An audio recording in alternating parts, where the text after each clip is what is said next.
살면서 느끼는 것이지만 늘 고백할 수밖에 없는 것은 우리가 아는 것은 제한적이라는 것입니다. 우리는 다 알 수 없습니다. 모르는 것이 더 많습니다. 함께 살아가는 배우자도 잘 모르겠고 내 배로 낳은 자녀는 날마다 새롭고 심각한 것은 나도 나를 모르겠습니다. 그러니까 우리가 나도 나를 모르는데 어떻게 외부 세계를 다 이해할 수 있단 말입니까? 이해할 수 없으니까 이 세상이, 내 인생이 내 생각대로 되지 않는 듯한 느낌을 많이 경험합니다. 그래서 유명한 만화책 빨간머리 앤, 거기 보니까 이런 대사가 있어요. 생각대로 되지 않는 건 정말 좋은 일이야. 생각지도 못한 일이 일어나니까. 자기 생각대로 인생이 풀려지지 않는다는 것은 생각지도 못한 일이 일어나기 때문에 좋다는 겁니다. 하나님을 믿지 않는 사람들도 이와 같은 문장을 만들어서 스스로 힘을 내어 살아가려고 하는 세상입니다. 그런데 여러분, 우리는 누구입니까? 우리는 그리스도인들입니다. 그리스도인들은 어떤 사람들이냐면 자기 생각과 자기 뜻을 가지고 자기 인생을 살아가는 것이 아니라 하나님께서 이끄시는 인생을 살아간다고 결단하는 사람들인 것입니다. 그렇기 때문에 우리 인생 가운데는 반드시 생각지도 못한 일들이 벌어질 것입니다. 생각지도 못한 일이 벌어진다는 것은 무슨 얘기냐면 우리 생각보다 더 큰 하나님의 놀라운 일들이 우리 인생 가운데 펼쳐진다는 것입니다. 생각지도 못한 일을 만나게 되면 우리의 생각의 지도가 바뀌게 됩니다. 우리가 그렸던 세상이 아닌 새로운 지도를 만나게 되면서 나의 세상을 건너뛰어 하나님의 나라를 들어가는, 하나님의 나라를 어떻게 살아가는 그 지도를 만나게 된다는 것이죠. 그러니 여러분, 생각지도 못한 일을 만나는 오륜의 성도 되기를 축복합니다. 우리는 다 알 수 없어요. 하지만 전부를 신뢰할 수 있습니다. 생각지도 못한 일이 벌어져도 하나님을 신뢰하는 데는 아무 문제가 없습니다. 우리는 제한적이지만 모든 것을 아시는 그분께서 선조치 후이에 놀라운 감사, 그와 같은 인생으로 우리를 이끄실 줄 믿습니다. 오늘 본문의 말씀을 통해서 다 알 수 없지만 전부를 신뢰했던 초대교회의 모습을 살펴보길 원합니다. 첫 번째, 본문의 강조점은 무엇이냐면 하나님의 응답을 다 알 수 없으나 하나님의 응답을 확신한다는 것입니다. 하나님의 응답을 다 알 수 없으나 하나님의 응답을 확신합니다. 12절 말씀 읽어보겠습니다. 깨닫고 마가라는 요한의 어머니 마리아의 집에 가니 여러 사람이 거기에 모여 기도하고 있더라. 아멘. 지난번에 살펴본 것처럼 초대교회는 헤롯의 공격에 기도로 반격하였어요. 교회는 베드로를 감옥에서 빼내기 위해서 정치적으로 로비하지 않았습니다. 그를 몰래 빼내기 위해서 군사들에게 뒷돈을 주고 빼내려 하지도 않았어요. 암살단을 조직하여서 테러를 저지르지도 않았습니다. 몇만 명이나 되었던 성도들이 길거리에 나가서 현수막을 들고 거리 행진을 하지도 않았습니다. 그 순간에 교회는 뭐 했냐면 무릎으로 승부했어요. 처음부터 기도였고 끝까지 기도였습니다. 기도가 칼이고 기도가 방패였어요. 여러분, 초대교회는 이 확신이 있었습니다. 고난 가운데 가장 중요한 것은 무엇이냐면 그 고난을 분석하는 것이 아닙니다. 나에게 다가온 고난의 원인이 무엇인지 육하 원칙에 따라서 아무리 명확하게 분석을 한다 하더라도 그 문제에서 벗어날 수가 없는 거예요. 우리 인생을 묶고 있는 쇠사슬이 있는데 그 쇠사슬을 풀기 위해서 중요한 것은 수많은 열쇠가 필요한 것이 아닙니다. 묶고 있는 쇠사슬을 풀기 위해서 가장 중요한 것은 수많은 열쇠가 아니라 그곳에 딱 맞는 키 하나만 되는 거예요. 그 키가 무엇이냐면 기도입니다. 성도는 기도로 막힌 모든 문을 열겠다, 그런 믿음을 가지고 살아가는 성도가 되는 것이죠. 예수님께서 말씀하셨듯이 교회는 기도하는 집이에요. 그래서 여러분, 교회는 모든 일에 대해서 기도로 반응합니다. 교회는 말이 많은 곳이 아니라 기도가 많은 곳이어야만 합니다. 모일 때마다 말씀을 줄이시고 기도를 풍성하게 하셔야 됩니다. 우리는 믿는 것이죠. 10년치 고민이 10분 만에 기도로 해결될 수 있습니다. 고민을 10년 동안 한다고 문제가 해결되는 것이 아니라는 것이죠. 교회 안에 성도 간의 진정한 교제는 함께 기도할 때 일어나요. 여러분, 교회를 10년 다녔다고 해서 모든 분들과 10년치 우정이 쌓이는 건 아닙니다. 10분을 기도하면 10년 이상의 우정을 쌓을 수가 있어요. 그러니 기독교인들의 능력은 기도에서 나오는 것이고 교제의 깊이 역시 기도에서 나오는 것입니다. 초대교회는 그러한 공동체였어요. 야고보가 죽임을 당하는 순간에 교회는 기도하고 있었습니다. 베드로가 감옥에 갇혀있는 그 순간에 교회는 간절하게 기도하고 있었어요. 그런데 그 순간에 정말 재미있는 사건 하나가 벌어졌습니다. 베드로가 지금 주의 사자의 도우심에 의해서 감옥에서 탈출하여서 마가의 어머니 집 앞에 서 있습니다. 문을 아무리 두드려도 안에서 사람들이 문을 열어주지 않았어요. 왜냐하면 안에서 사람들이 모여갖고 성도들이 모여가지고 정말 뜨겁게 베드로를 위해서 기도하고 있었거든요. 베드로를 위해서 너무 뜨겁게 기도한 나머지 밖에서 아무리 문을 두드려도 소리를 못 듣는 겁니다. 그 가운데 로데라는 여자아이가 그 소리를 듣고 문으로 달려가 보니까 베드로가 와 있는 거예요. 너무 깜짝 놀란 나머지 정신이 없어서 문도 안 열어주고 안으로 다시 뛰어들어가서 베드로가 살아왔다! 라고 소식을 전했습니다. 그 소식을 듣던 사람들이 기도하다가 눈이 동그래져가지고 할렐루야! 하나님께서 기도에 응답해 주셨다! 라고 말하는 것이 아니라 너 미쳤구나. 너 제정신이 아니구나. 라고 말을 하는 것입니다. 우리 15절 말씀 읽어보겠습니다. 그들이 말하되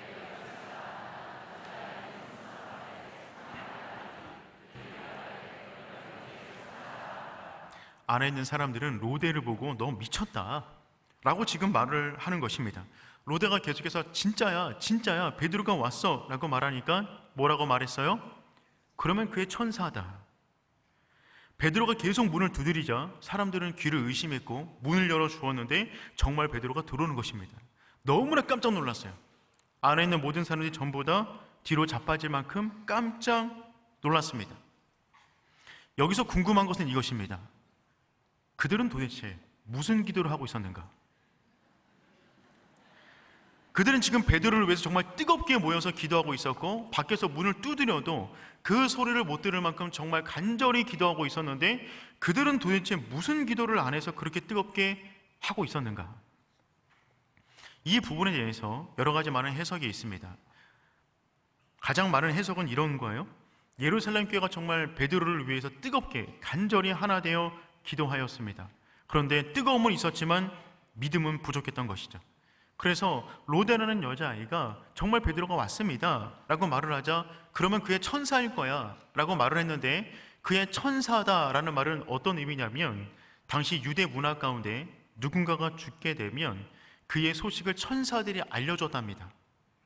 그래서 그러면 베드로가 죽었구나, 그의 천사야 라고 말을 했다는 것이죠.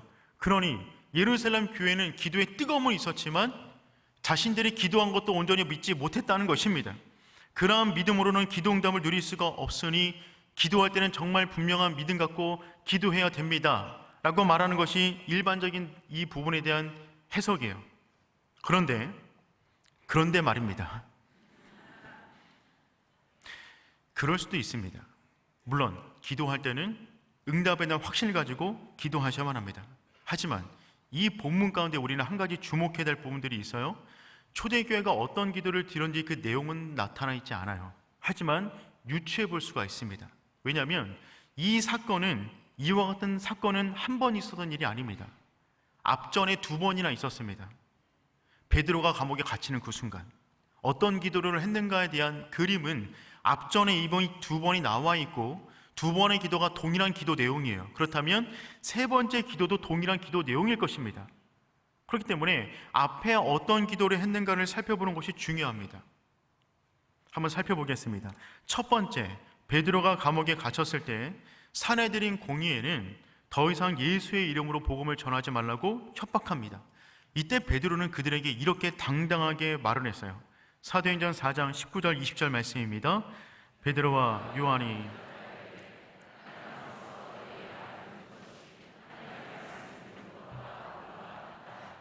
우리는 보고 들은 것을 말하지 아니할 수 없다 하니. 아멘. 여러분, 베드로는 분명하게 말하고 있죠. 하나님의 말씀을 듣는 것보다 옳은가 판단하라. 우리는 보고 들은 것을 말하지 아니할 수 없다. 여러분, 지금 베드로는 살기를 바라는 사람의 모습이 아니에요. 그렇다고 죽기를 바라는 사람의 모습도 아닙니다. 베드로의 모습은 죽음을 초월한 사람의 모습이에요. 상관이 없다는 거예요.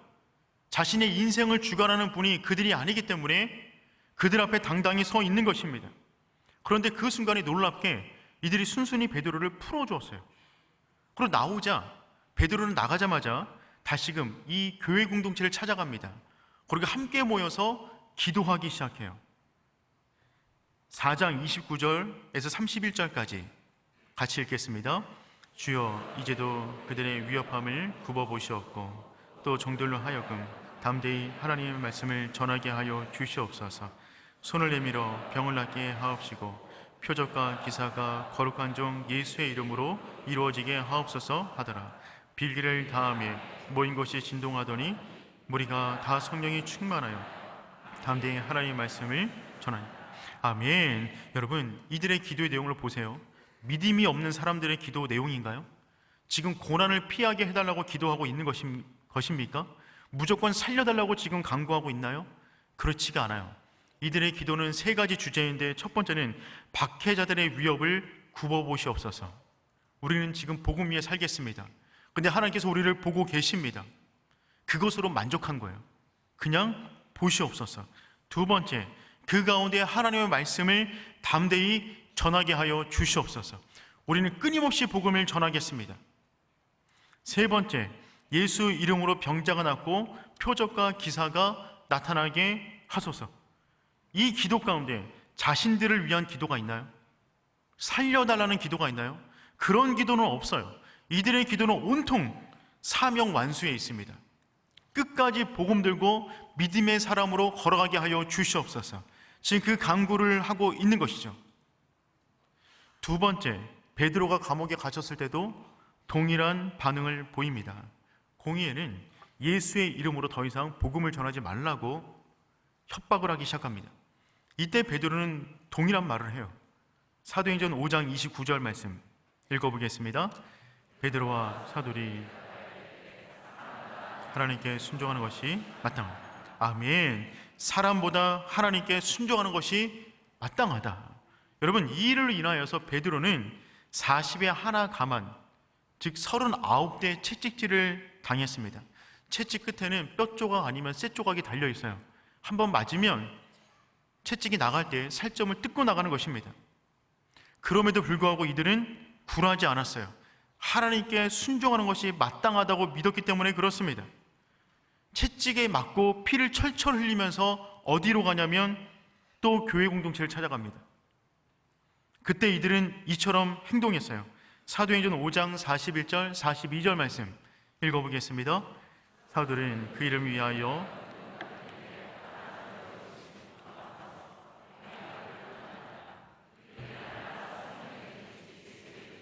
예수는 그리스도라고 가르치기와 전도하기를 그치지 아니하니라. 아멘. 베드로와 요한은 예수님을 전하다가 채찍을 39대나 맞았습니다. 그 채찍에 맞고 죽은 사람이 정말 많았어요. 하지만 그럼에도 불구하고 그들은 붕대를 감고 나가서 뭐 하냐면 예수의 이름을 전하기 시작합니다. 그들에게는 육체적 큰 고통이 있었지만 내적으로 큰 기쁨 가운데 있었어요. 그 이름을 위하여 능력받는 일에 합당한 자로 여기심을 기뻐하는 기쁨이 그들 가운데 충만했다는 것입니다. 그래서 그들은 그 기쁨을 안고 육체가 고통스럽지만 만나는 사람들에게 성전이든 집이든 예수를 전하기 시작합니다. 여러분 보세요. 베드로와 초대교회는 죽기를 각오한 사람들이었어요. 아니, 이들은 정확히 말씀드리면 한 번 죽었던 자들입니다. 예수님의 나를 위해서 십자가를 지실 때 그들 역시 믿음으로 십자가에 달렸어요. 예수로 죽고 예수로 살아났어요. 그러니 이들은 한 번 죽었다가 다시 살아난 경험이 있는 사람이기 때문에 더 이상 이들을 죽음 가지고는 흔들 수가 없는 거예요. 다시 한 번 죽었다가 살아난 사람들을 흔들 때 더 이상 그들을 죽음 가지고는 흔들 수가 없는 것입니다. 그러니 여러분, 이들의 기도가 달랐던 것은, 이들의 믿음이 달랐던 것은, 이들의 인생이 달랐던 것은 다른 것에 있지 않아요. 내가 예수로 죽고 예수로 살아났다는 그 믿음이 있었기 때문에 다른 반응을 보일 수가 있었던 것입니다. 더군다나 여러분, 베드로는 이미 자신이 어떻게 죽는지 예수님을 통해서 예언받았어요. 부활하신 예수님께서 베드로를 찾아오셔서 물고기를 먹이신 다음에 그의 죽음에 대해서 말씀하셨습니다. 요한복음 21장 18절과 19절 말씀 우리 한번 읽어보겠습니다. 늙어서는 내 팔을 벌리리니 남이 내게 띠띠우고 원하지 아니하는 곳으로 데려가리라. 이 말씀을 하시면 베드로가 어떤 죽음으로 하나님께 영광 돌릴 것을 가리키심이로라. 아멘. 여러분, 예수님께서 베드로에게 말씀하셨어요. 내 팔을 벌리고 남이 내게 띠를 띠우고 원하지 않는 곳으로 데려가리라. 즉 쇠사슬에 묶여서 감옥과 현장 가운데 끌려간다는 거예요. 이렇게 말씀하시면 베드로가 어떤 죽음으로 하나님께 영광을 돌릴 것을, 그러니까 그의 죽음을 통하여 가장 극적인 영광을 하나님께 돌릴 수 있다는 것입니다. 베드로는 이 사실을 알고 있었어요. 날마다 그래서 내가 어떻게 죽는지를 알고 있었기 때문에 그는 담대할 수가 있었던 것입니다. 그는 총 3번 남이 그의 몸에 띠를 띄우고 쇠사슬을 엮어서 끌고 왔습니다. 첫 번째 감옥에 들어갈 때 그는 아마 이런 생각이 있었을 거예요. 아, 예수님께서 말씀하신 그날이 오늘이구나.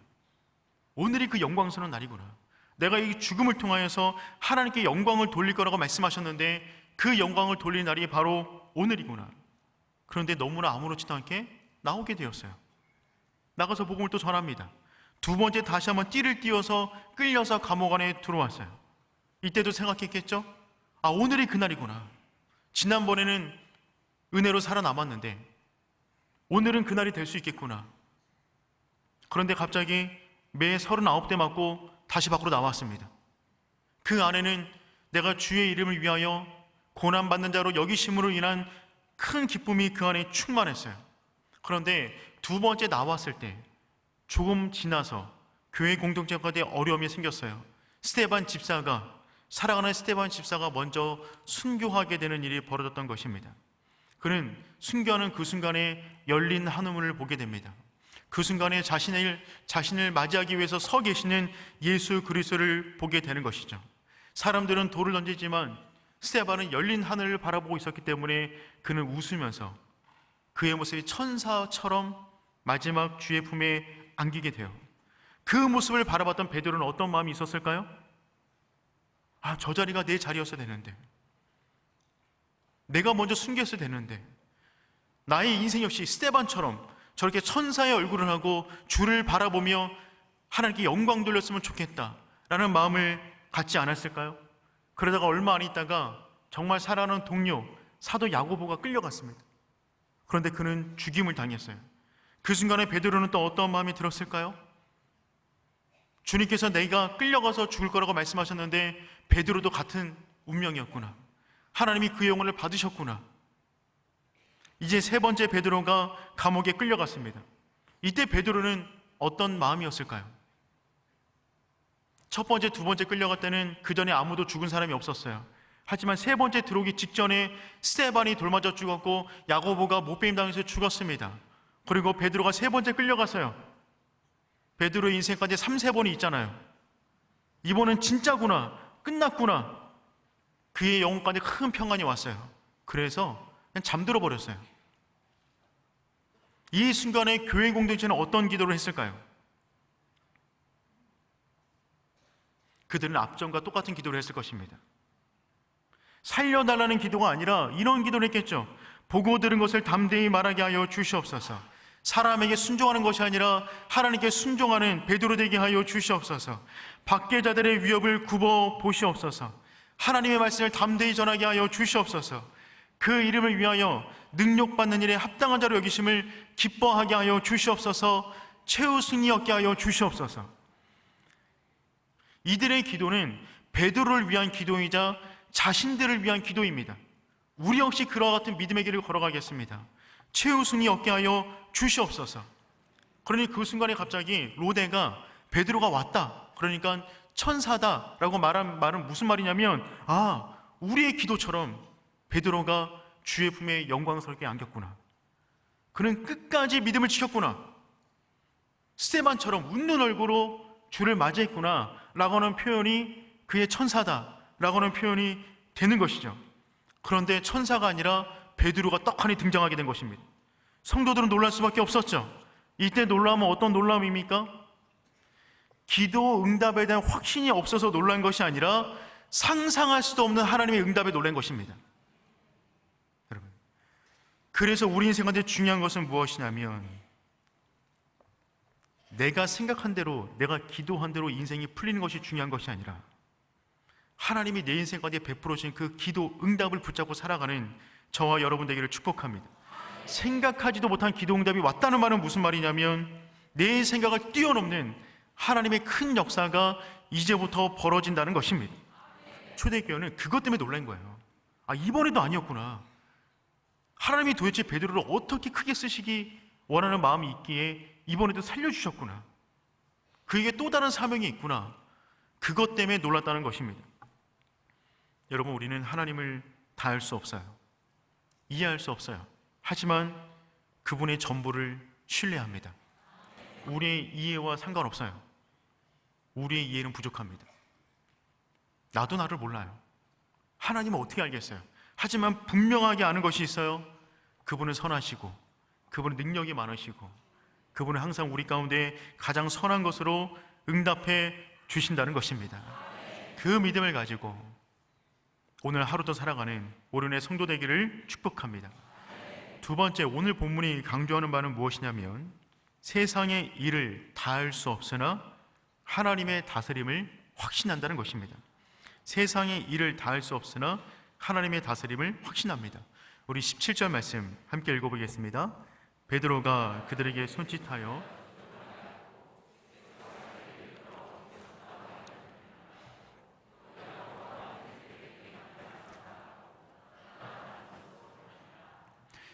베드로는 사람들이 너무 놀래자 베드로가 더 놀랐어요.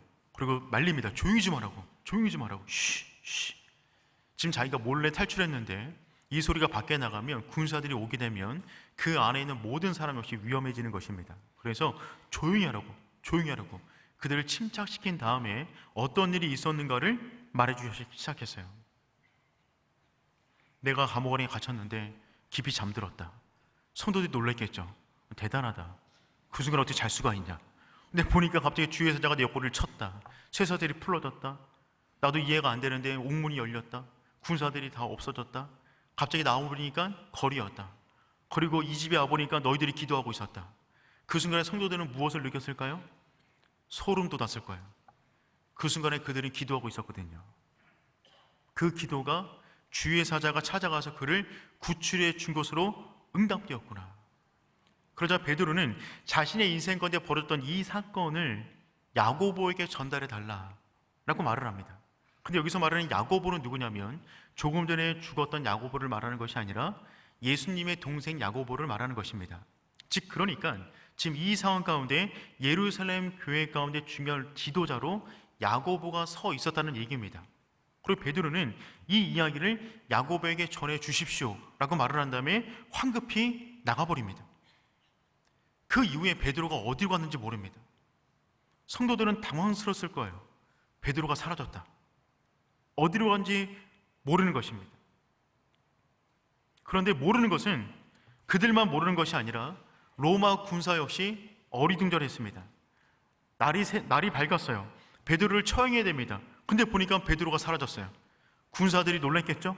본인들이 분명 지키고 있었는데 베드로가 눈 깜짝할 사이에 사라져 버린 것입니다. 헤롯이 화가 났어요. 군사들이 신문하기 시작합니다.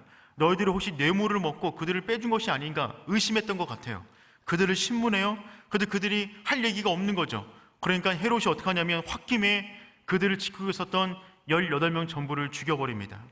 19절 말씀 읽어보겠습니다. 헤롯이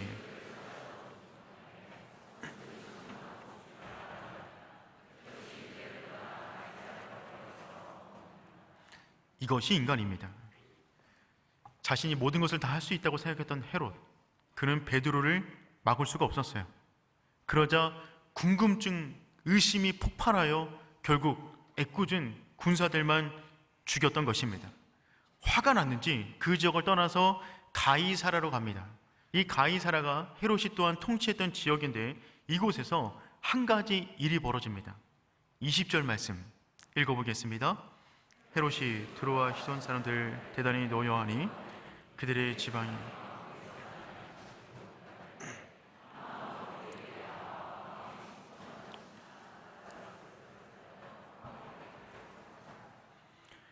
헤롯이 가이사랴로 갔는데 가이사랴에 도착하자 두로와 시돈 사람들이 헤롯을 찾아왔습니다. 왜냐하면 그들이 가이사랴에서 나는 음식을 제공받았는데 헤롯이 그들에게 음식을 주지 않는 거예요.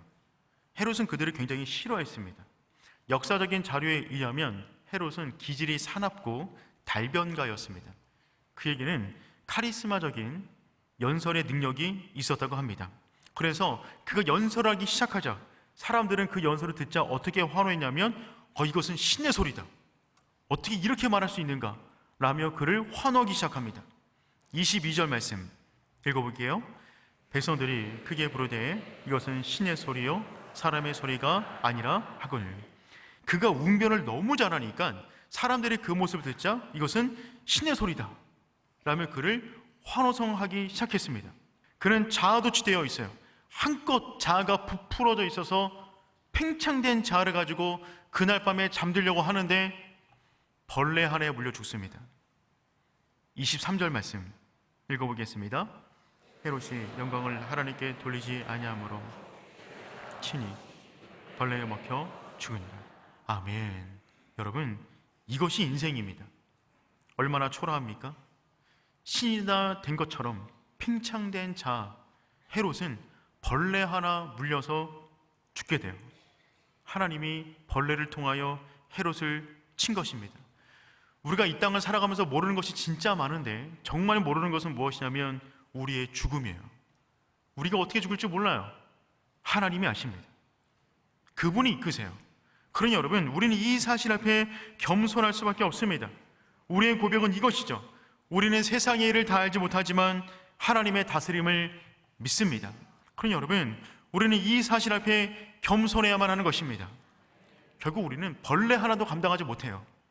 우리의 인생의 마지막 결론, 또한 오늘 본문의 결론, 그것은 무엇이냐면 오직 말씀만이 영원하다는 것입니다. 24절 말씀 함께 읽어보겠습니다. 하나님의 말씀은 아멘. 하나님의 말씀은 흥왕하여 더하더라. 헤롯의 자화자찬하던 이야기가 소멸되었어요. 헤롯을 향한 사람들의 환호성 치던 군중의 소리도 사라졌습니다. 그 순간에 모든 인간의 소리가 소멸되는 그 순간에 한 가지 소리만이 흥왕하기 시작해요. 하나님의 말씀만이 흥왕합니다. 그러니 여러분, 이 땅의 모든 소리는 불확실해요. 어떤 소리가 확실할 수 있을까요? 뉴스에서 나오는 소리요? 인터넷에서 본 소리요? 누군가에게 들은 소리요? 내 안에서 나온 소리요? 아니에요. 오직 말씀의 소리만이 영원한 줄 믿습니다. 그러니 여러분, 우리가 불완전하지만 스스로 흥왕하는 그 말씀을 붙잡을 때 우리의 인생 역시 그 말씀과 함께 흥왕하여져 되는 줄 믿습니다. 야고보는 옥에 갇혔어요. 교회는 기도했어요. 하지만 그는 순교했습니다. 베드로가 옥에 갇혔어요. 교회는 기도했어요. 그런데 베드로는 살아났어요. 왜 야고보는 죽어야 되고 베드로는 살아난 것입니까? 우리는 알지 못합니다. 베드로는 이때 떠나서 어디로 간 것입니까? 우리는 알지 못합니다. 헤롯은 그렇게 위대한 신처럼 보였는데 어떻게 하룻밤 만에 죽게 된 것입니까? 우리는 모릅니다. 그럼 이 세상은 어디로 흘러간단 말입니까?